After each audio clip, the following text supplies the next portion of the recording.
There we go. Okay. So this one's going to be quite a short session because it's only one lecture really that you've done since your midterm. Um, I think this was actually done before your midterm, but it just wasn't included in the material that was tested on your midterm. So that's why I say it like that. But essentially, we're just doing lecture 23. And then on Tuesday, I'm going to add on lecture 24 because I can't do it yet because you guys obviously haven't done it. That's on Monday. And so on Tuesday, when I do my session, I'm going to include lecture 24 as well. So it will take the whole hour. But today is probably just going to be like maybe half an hour, that kind of thing. Right. So a recap of lecture 23, which was called Organisms both last semester and this semester, but we mentioned that in terms of reproduction, there are two basic routes you can take, right? There's asexual reproduction and then there's sexual reproduction. So for asexual reproduction, only one parent is involved and the offspring that you produce is identical. And obviously there are pros and cons associated with both types of reproduction, and we've talked about those many times. So I'm just not going to talk about them again unless someone wants me to, but essentially the point here is we're actually getting down to some of the different types of asexual and sexual reproduction. And then specifically with sexual reproduction in this lecture, you guys talked a lot about the different sexual life histories and the different specificities in terms of how sexual reproduction can happen depending on the species. So, in terms of asexual reproduction, like I said, there's only one parent that's involved in the process, and the offspring that they produce is identical to themselves as well as to each other. So, all the offspring are identical to each other and to the mom. And there are different mechanisms by which asexual reproduction can happen. So, for animals, some of them can use budding, which you can see here with the hydra.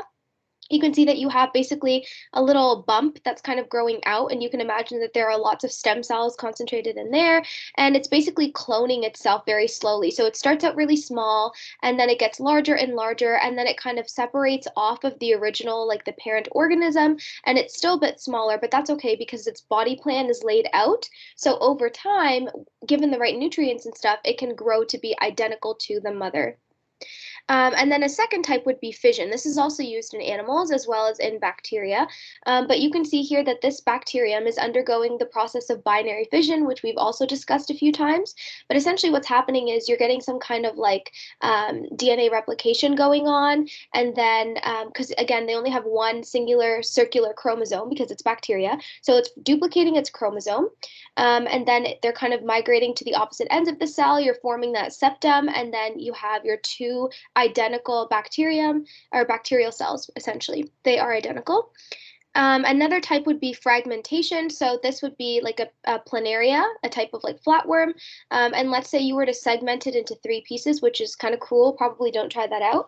But essentially, each of these like fragments of the original parent can regenerate the remaining body parts that were lost due to the fragmentation. So from one parent planaria, after fragmentation, you can end up with three daughter planaria if you cut them off in the correct area. So it depends on the types of cells that you're keeping there, right? And then another type would be parthenogenesis. So this was the one that we talked about with the Komodo dragon. You don't really need to know too many of the details with respect to that, but essentially it's a way that certain animals, very specific, it's a very narrow range of animals, but the main one would be like a Komodo dragon. Some of the females, when under some sort of pressure where they don't have a suitable male to mate with, they can actually kind of self-fertilize and basically, yeah, they just basically fertilize their own eggs and then grow basically copies of themselves. So this one's interesting because you would think like, a lot of different things can kind of clone themselves, like bacterium, but there's a huge difference between a tiny little bacterium and a whole like animal. So it's really interesting when you can get some kind of like asexual reproduction happening with like a giant animal. Like a Komodo dragon is quite large, and it seems like a very rare thing. That's what they're finding so far. And then in terms of plants, you have fragmentation again, but obviously it looks a little different because this is a plant and not an animal. But, I think we've seen this being done a lot. I'm sure if you're into gardening, you've done it too. But basically, if you cut a plant at the right part, it depends on the plant where that is. But essentially, if you cut it out and then you put it and you pot it separately into like suitable soil or water or whatever, you can basically grow another copy of that plant, right? So we already kind of know this. It's a really easy way to propagate a population of a certain plant. And then this last one is approximus. So this one's a little bit weird. I don't think that you guys need to know the details of this because I did not need to know the details of it. I just needed to know that there was a mechanism that plants use for asexual reproduction called approximus. But essentially, what's happening is this picture is really small, sorry, but you have this like egg or like this ovule, right? And then you have the megasporocyte, so that's the female gametophyte, and then it's going to undergo mitosis, and then you have because it's mitosis, obviously you're not going to have your ploidy. So because it started out as diploid, you're still diploid over here in your megagametophyte, and then you have your polar nuclei. So that's essentially like you have two nuclei over here, and they're just called the polar ones. They're obviously diploid, like I said before, because you just went through mitosis, not meiosis. And then here's your egg cell right there. That egg cell that is also diploid can undergo mitosis, and then it can basically grow into an embryo surrounded by an endosperm, both of which are diploid. And then you have your seed growing in there, and that seed can become a mature plant. But as far as I'm concerned, I don't think you actually need to know the details of this, but please check with your prof because I think they would obviously have a better idea as to whether they're going to test that or not. But from my experience, it's not that important. But again, just check that for yourselves, just to be safe. And now onto sexual reproduction. We're going to get into a lot more detail with this part, but essentially it involves two gametes, and the offspring is genetically unique. So unique to each other, so between siblings they're unique, and also unique as compared to the parents. Now the thing about sexual reproduction that's kind of tricky with the wording is what actually is involved. Is it two parents or is it two gametes? Now the thing is that you can actually have one organism that can reproduce sexually with itself, right? So that would be called selfing. And hermaphrodites can do this, right? But that's still a form of sexual reproduction because you have a sperm fertilizing an egg. It's just that that individual has both gametes. It has the sperm and the egg. So you need both gametes for sexual reproduction, but that doesn't necessarily involve two separate individuals. Sometimes one individual can have both of those gametes and can therefore self-fertilize to produce genetically unique offspring. So there are basically two categories or distinctions within sexual reproduction. So there are some animals that are dioecious, and so that would mean that in that species, the males have the male gametes and the females have the female gametes. So biologically speaking, that would be the case with like most animals, right? But then monoecious would be something like a hermaphrodite. So in this case, each individual will have both the female and the male gamete. So that's the difference. And this would be the type that they could still perform sexual reproduction, but they don't even need another partner. They can just basically, self-fertilize because they have both of those gametes. And by definition, with sexual reproduction, all you need is the two gametes. So it doesn't matter if they come from two different individuals or from the same one. And then we're going to talk a little bit, just a little bit more about hermaphrodites. So basically, like I said before, sexual reproduction doesn't always require two partners, just a male and a female gamete. So that was the thing with hermaphrodites, which are monoecious. So each individual has a male and a female gamete, and they use these to self-fertilize, which we would call selfing. And this is actually common in flowering plants, which are angiosperms. And this is useful because in a very stable and favorable environment, you don't necessarily need to be too concerned about finding like a partner, right? Because the conditions are okay. So you don't need to, like, it's okay if they're coming from the same individual, essentially. Like the genetic diversity is not as important in a stable and like constant environment.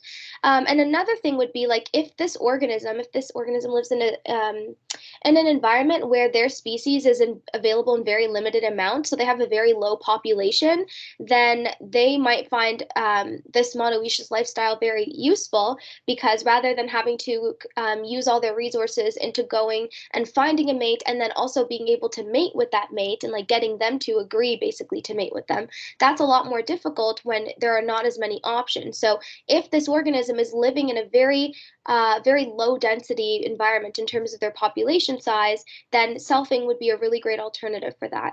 And then again, there's also less energy that needs to be invested in terms of finding a mate in the first place, because that, depending on the species, that can actually take a lot of energy. Because we talked about this before, but there are some like birds and things like that that will have to perform these mating rituals. It's usually the guys that do it to the girls, and then the girls basically get to pick which of the males did the best, and then that's the one that they choose to mate with. Because again, usually the females are more picky. But the point is that all of that is energy being wasted in some sense. And so if this organism is living in an environment where they don't have the luxury of being able to choose between a bunch of different organisms, or maybe they have very limited resources, they might want to just conserve those resources for other things and then just go through the selfing process to reproduce. So let's talk a little bit about male versus female gametes. So the female gametes are typically larger, and they're also typically immotile, meaning that they cannot move. And so that's what we saw even when we were talking about plants, and we said that you had the sperm swimming over to the egg. So we saw that in with plants, and we also see that with animals as well. Obviously, like the sperm is going to literally swim up to the egg for fertilization. Sorry, I should have disabled my notifications.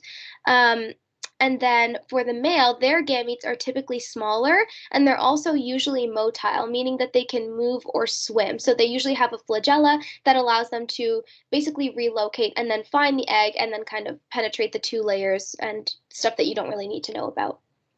So there's also a way of categorizing sexual reproduction in terms of the life history patterns that we've seen. So there's a semelparous life history pattern and an iteroparous life history pattern. So basically with semelparous, these organisms only reproduce once during their life and then they die. So you saw with like the salmon example in your lecture that they would call it like the Big Bang, basically, which is kind of funny, but essentially the mother would, reproduce, produce a whole bunch of babies all at once, and then bam, that's it. That's the end of its life. So in this case, all resources of the mother are being invested in producing those offspring. I guess what could be seen as a benefit is that they produce more offspring per reproductive event. So they're maximizing the amount of offspring that they produce during that one singular reproductive event. And then in addition to salmon, ticks also will use the semelparous life history pattern. And then for iteroparous individuals, so they can reproduce more than once in their lifetime, but typically because they can do it more than once, they will produce fewer offspring per reproductive event. So they do it more often, they reproduce more often, but it's just that the amount of offspring that they reproduce each time is less than you would with that one individual semelparous reproductive event. So in this case, with iteroparous, the mother typically survives, and as you might have guessed, we would fall under this life history pattern, as well as perennial plants. And so, sorry, I made a typo over here, but essentially the rule of thumb is that if the chances of survival of the parent or the offspring is low, then the semelparous pattern is favored. Now, the reason for this, of course, would be that if you're only going to reproduce once, and you're going to reproduce a whole bunch of offspring basically all at once, then that's a really good strategy to maximize the likelihood that you'll have more of your offspring survive because you're reproducing them all at once. So you don't need to wait for time to maybe kill the parent off if they have low chances of survival, for example, right? So this is like a really good way to maximize your potential if the survival of the parent or the offspring is predicted to be pretty low. So here we have a bunch of different mating terms. Mating terms basically is what I would call this. And some of them are review because we have spoken about them before, and some of them are a bit newer, or you might have heard them in like pop culture references, but never like in bio. So let's talk about those. So this first one, promiscuous. So I personally think of Fergie, but apparently that's not actually like the scientific definition for that term. But essentially what it is individuals that are promiscuous, they are completely opportunistic, meaning they have no commitments to any relationships whatsoever, and they will gladly mate with as many individuals as they can find. So they have no attachments, basically, with promiscuous individuals. Now, a monogamous relationship would be where only one there's only one partner per individual, and it's a committed relationship. So it's a long-term thing. And then a polygamous relationship is where an individual will have multiple partners, but they're still committed to each of those partners. So it's not like promiscuous, because with promiscuous, they're not picky. They're just going to mate with whoever they find. With polygamous, they do have multiple partners, but they're committed to each of them. So that's the difference. They're not going to get up and leave and just move on. So the selection of mates for a polygamous individual is not based on opportunity. They really do, in whatever sense that is, depending on the organism, they will look for the values that they see fit. So some sort of sexual selection will take place here that will help them in choosing which partners they would like to be committed to. And then within the realm of a polygamy type of relationship, you have two different distinctions. There's polygyny or polygyny, and then there's polyandry. So with polygyny, there's one male who is committed in a committed relationship with many females. And then with polyandry, there's one female that's in a committed relationship with many males. So again, these are both two types of distinctions within the same term of like basically a polygamous relationship. And then another continuation of these mating terms would be sexual dimorphism, which we did talk about before, but just as a review, this is essentially visible or obvious differences between the two sexes in a species, and typically the less common sex or the one that's outnumbered is the flashier one. So they have to go through more, they basically have to do more to get the attention of females because they're like basically just trying to get mated with essentially. So typically, yeah, so typically the less common sex is flashier than the common sex, and the common sex, because they're the ones, doing the picking, they're not going to have to really be as flashy. And so with sexual selection, the preferences that both sexes of many species have when choosing a suitable mate is what describes sexual selection. So basically, it depends on the species, but like I always use the bird example, but there are some birds that will basically the girls can watch these guys like do these little dances or whatever, and then based on like whichever one they thought did the best job, maybe that will confer some kind of impression of fitness in the female's mind, and then they would choose them to mate with. Whereas one that maybe can't perform that ritual, then perhaps they won't be the one that's mated with, and they might just die without ever having mated. It's not only just actions, it could also be like a physical characteristic. So perhaps the males are supposed to have a really nice, bright, distinctive coloring, and so that's the kind that females prefer. So let's say you have a female that's faced with a bunch of options, and she'll probably choose the one with the brightest colors as opposed to the ones with very dim colors or very weird banding patterns. And so that's again just another form of sexual selection, basically. It's like a preference that each sex has for the opposite sex when they're trying to decide who to mate with. And then again, within the realm of sexual selection, you have two other distinctions. You've got intra-sexual selection and you've got inter-sexual selection. So intra-sexual selection, basically this involves competing for a mate. So I would compare this to like the candidates on The Bachelor that are basically competing to get engaged or whatever to The Bachelor. Here's like a confession. I've never seen this show, but I just think that that's how the show goes. And then intersexual selection, would be like when an individual is picky about which mate to choose. Again, another typo. So this would be like the bachelor himself or like the bachelorette herself, I think, because I've never seen the show, but I think that that's what that would be. So they're deciding which of their candidates to choose, and then intra-sexual selection is the candidates competing for the attention of the bachelor. Correct me if I'm wrong, though. And then I think this might be the last one, but this is going to talk about more. This talks more about things like plants, especially angiosperms, and the process of pollination. Because sometimes with reproduction, some organisms will require a third party. So it's not just like the pollen and the ovule, like you would see with like a plant, but sometimes, like with angiosperms, they also need an insect or some sort of pollinator to help facilitate the process of fertilization. So in order for fertilization to happen, pollination would need to happen, where basically that pollen needs to be deposited so that it can grow down the pollen tube and then fertilize the ovule. So that whole step requires that third party. It cannot happen without it, essentially. So pollination is the transference of pollen to a plant, and you can have well, actually, I guess like we don't really need to get into that if I'm not mistaken, so maybe I won't. But there's two kinds basically of pollination. There's animal pollination and wind pollination.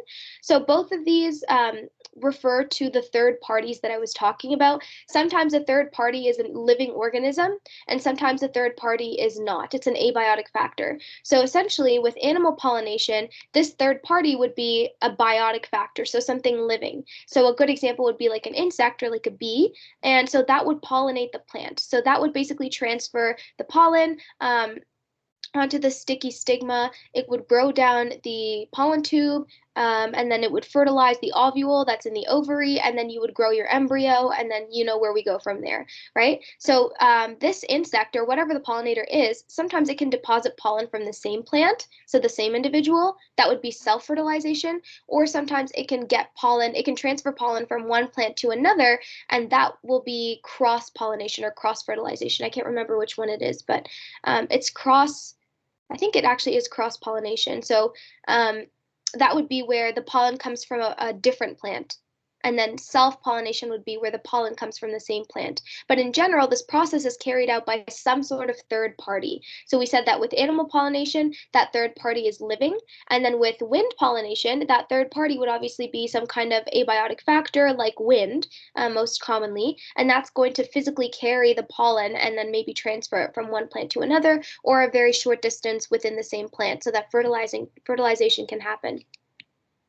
So, how do organisms ensure that their offspring survive? So, depending on the species, the young have very different needs, and typically the mother or father will take care of these needs.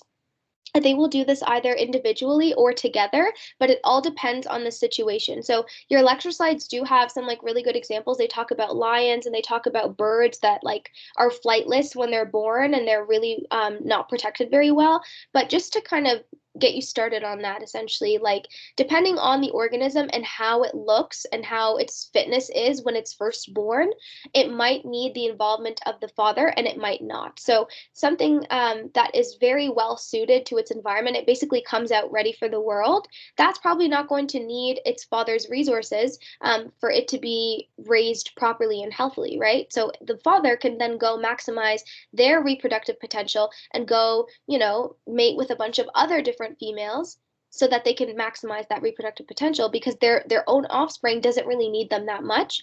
Whereas something that's like a bird that is like maybe has very low feather counts and can't fly and is blind at birth, that's definitely going to need a lot more attention when it's young. So maybe in addition to the mother taking care of it, maybe the father figure will also take care of it as well until at least it reaches that age where it's able to be self-sufficient, or at least more so. So that's kind of the premise of what I'm referring to over here. They just have like more specific examples with like pictures and stuff, but I figured that wouldn't be a good use of your time, especially when we add on the next lecture on Tuesday, then it's just going to be really long for no reason.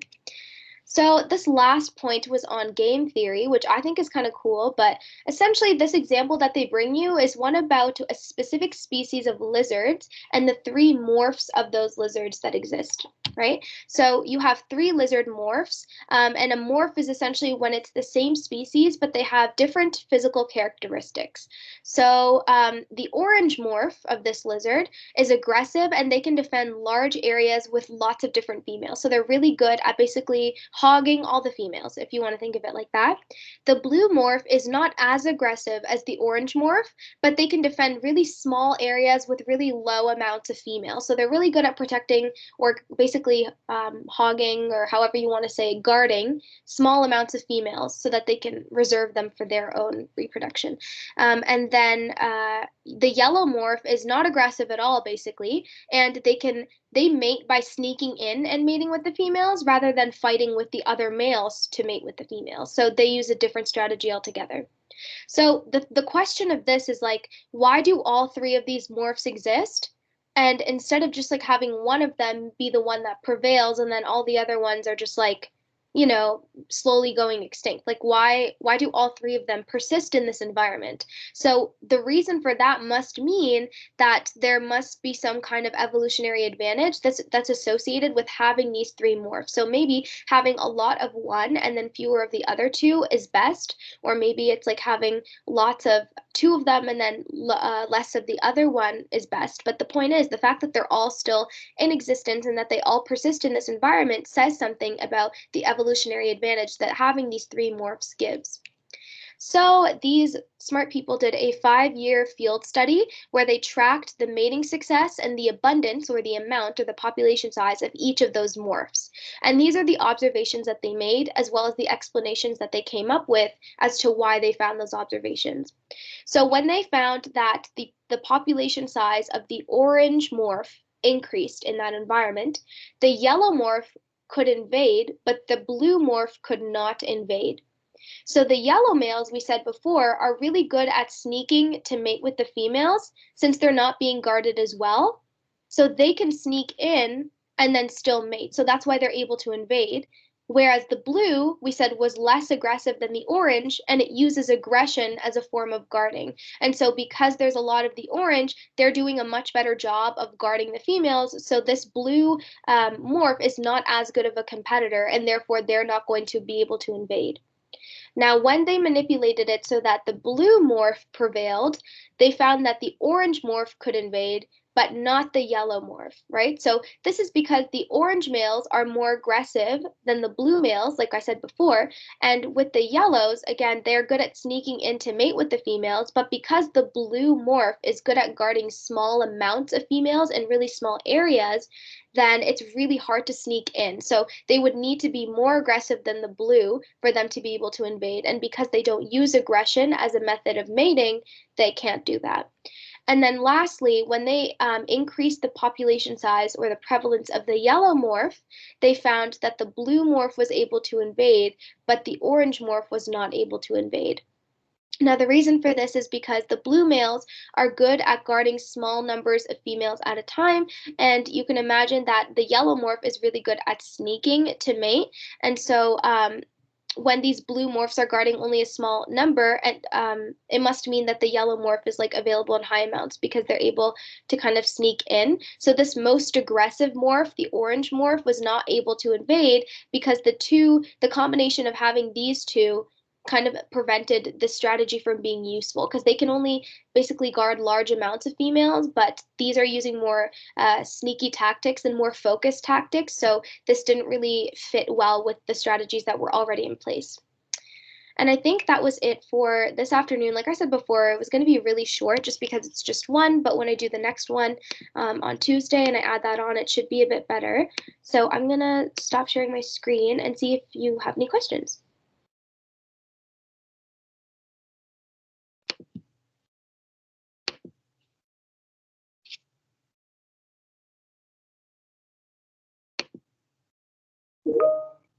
Oh, okay. It doesn't look like there are any questions. So thank you for coming, and I'll see you Tuesday or Thursday or next week, whatever, because it's going to be recorded. So you can just watch the second half if you don't want to come back for the first half. Yeah, so enjoy the rest of your Sunday, and I will see you.